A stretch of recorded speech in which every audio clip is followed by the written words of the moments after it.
Hello, my name is Gary, and I'm a bear. I love wandering around the forest. I also really enjoy eating honey. My favorite clothes are my blue sweater with yellow stripes and my hat. I sleep a lot during the winter. This is my best friend, Michael. Michael loves the color yellow and never combs his curly black hair. He loves to talk and often talks about fish. I love fish too. What I enjoy most is catching the redfish in the pond next to the old tree with my fishing rod. Fishing teaches me what it means to be patient. While I wait, I watch the grass, the flowers, and the trees.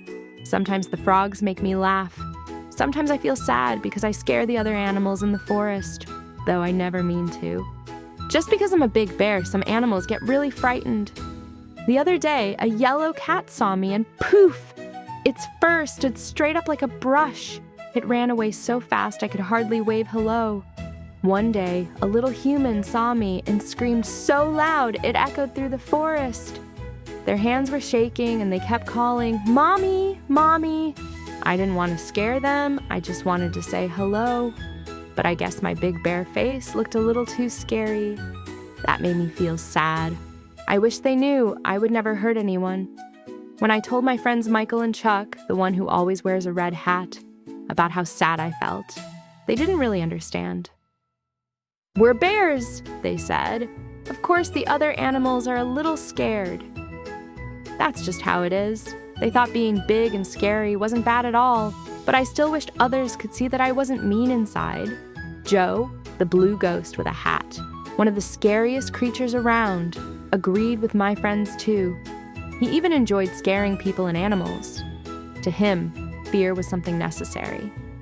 As for the skeleton cowboy, he didn't care about what I thought at all. The only thing he said was that he was scarier than the blue ghost with the hat. It was as if they enjoyed competing over who could be the scariest. The bats fluttered around the cacti, their whispers sounding like the howl of the wind. I realized they wouldn't be able to help me either. After walking a little further, I passed by a lovely house surrounded by poplar trees.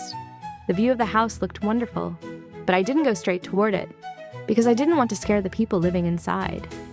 People didn't like it when I came too close to their homes, so I went around it instead.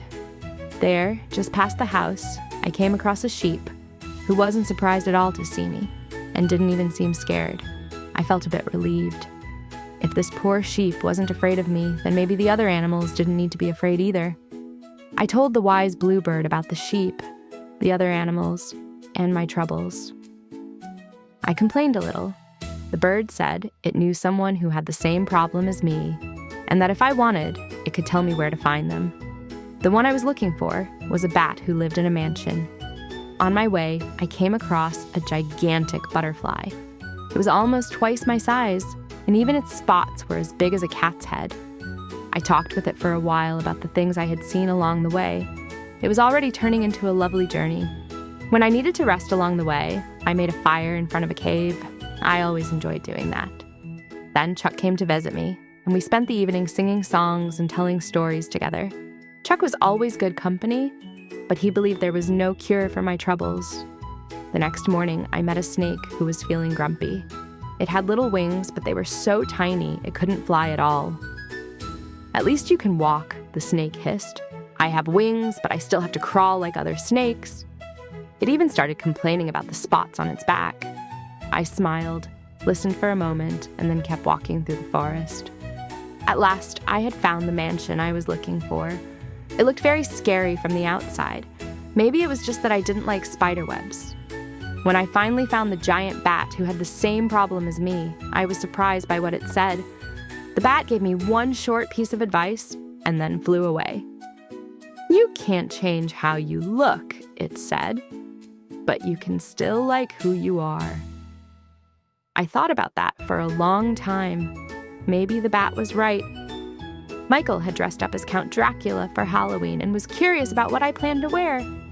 But I wasn't planning to wear a costume at all. I was scary enough as I was, and maybe that wasn't such a bad thing after all. Michael, Chuck, and I met on the candy trail and collected lots of sweets that day. Chuck was wearing a pumpkin mask. It was an unforgettable day for me. At last, I was truly enjoying being myself. I liked how I looked now, and I wasn't scared of what others thought. That would be the only real scary thing.